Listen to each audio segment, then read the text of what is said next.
Hey everyone, and welcome to today's Explainer. I am absolutely thrilled to have you here. Today, we're going to put on our historical detective hats and embark on a massive time-traveling journey to explore one of history's greatest and, honestly, most fascinating lost civilizations. I mean, imagine a society that flourished thousands of years ago, complete with sprawling cities, advanced plumbing, and a written language that we still literally cannot read today. So, grab your notebooks because we are heading deep into the ancient past to uncover the secrets of the incredible Indus Valley Civilization. It honestly sounds like the plot of a Hollywood movie, doesn't it? But this is real history. For thousands of years, a highly advanced society of millions of people lay completely buried and forgotten beneath the earth. How does an empire of that magnitude just disappear? Well, that is the ultimate mystery we're investigating today. We are going to look at the clues left behind in the dirt and stone to reconstruct their incredible rise and, of course, their sudden dramatic fall. So here's our detective's roadmap for today's Explainer. We'll be looking at 1. The lost ancient civilization. 2. Master builders and planners. 3. Daily life and distant trade. 4. Seals, scripts, and beliefs. And finally, 5. The mystery of the decline. All right, let's jump right into part 1, the lost ancient civilization. If we map out their history chronologically, we're looking at a story that stretches over 2 millennia. They planted their early roots way back around 3300 BCE, but they really hit their stride during their mature peak phase, which started around 2600 BCE.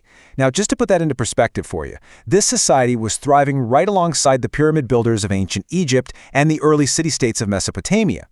Yet, unlike those famous civilizations, the Indus Valley remained largely completely hidden from modern history until archaeologists finally stumbled upon its ruins in the 1920s. So where exactly was all this happening?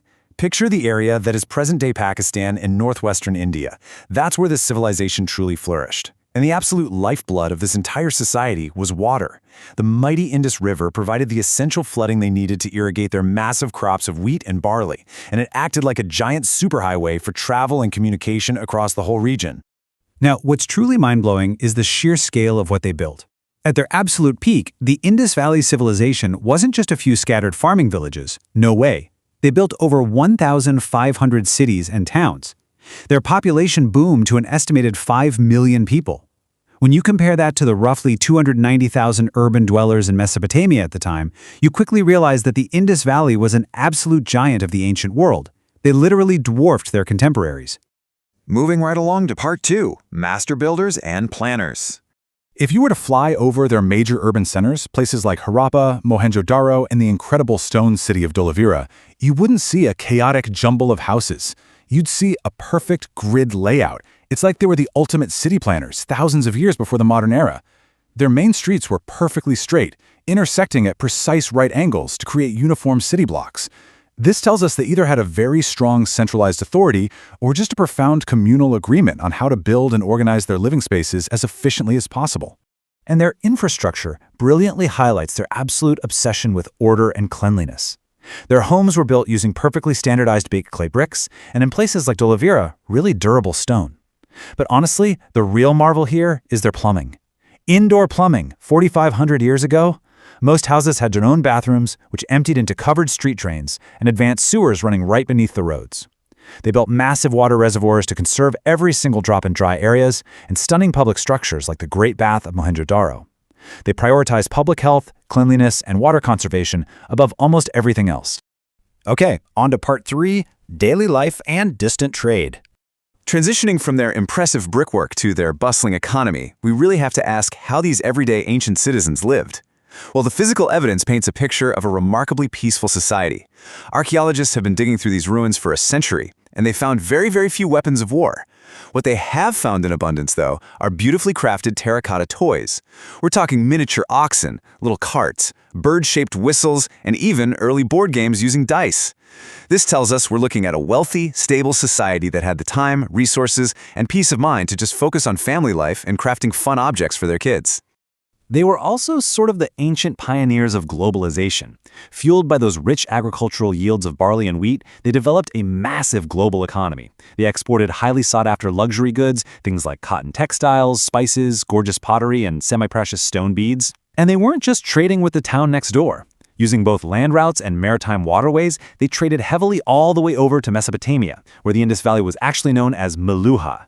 They even used standardized stone weights to make sure everyone was getting a fair deal across this massive network. Let's dive into part 4, seals, scripts, and beliefs. Now, as we get into their culture and religion, imagine you're handed a piece of ancient stone covered in tiny, intricate symbols, and you're asked to read it. Well, if you have absolutely no idea what it says, don't worry, because neither do the greatest historians and linguists in the world. It's like trying to crack a complex code that has completely stumped experts for over 100 years. Yes, the Indus script remains completely undeciphered. Archaeologists have found thousands of small stone seals stamped with this writing, along with tools, pottery, and even a massive ancient signboard at the city of Dolavira. We know for sure they were communicating complex ideas, but because we don't have a bilingual translation tool like a Rosetta Stone to help us crack the code, their voices remain totally silent to us today. We don't know the names of their rulers, we don't know their poetry, we don't even know what they actually called themselves. So without written texts, we have to rely entirely on archaeological clues to understand what they believed, and they left us some really fascinating ones. We found the famous Pashupati seal, which depicts a horned figure seated in a meditative posture, surrounded by animals.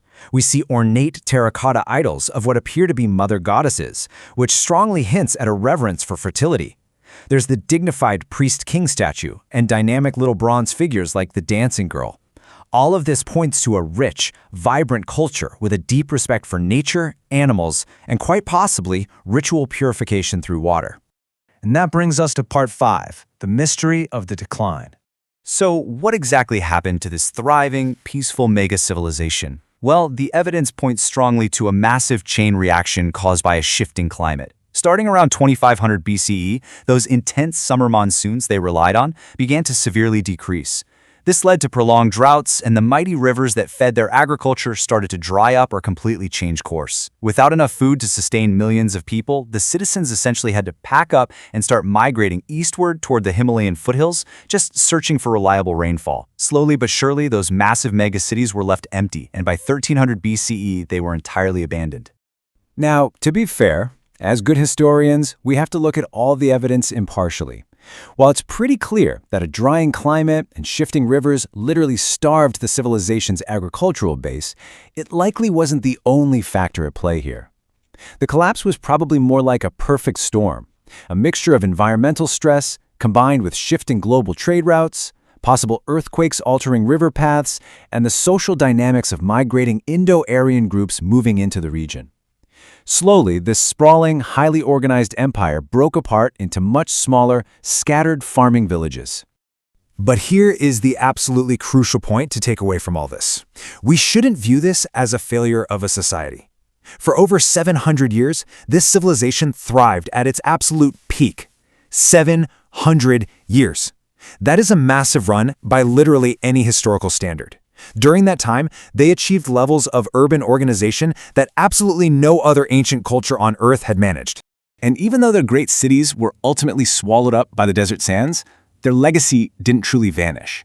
It's like their ideas spread like wildfire. The agricultural techniques they perfected, the specific crops they cultivated, and their incredibly ingenious blueprints for grid cities and sophisticated plumbing, all of that went on to heavily influence the cultures that followed in South Asia and eventually the modern world we live in today.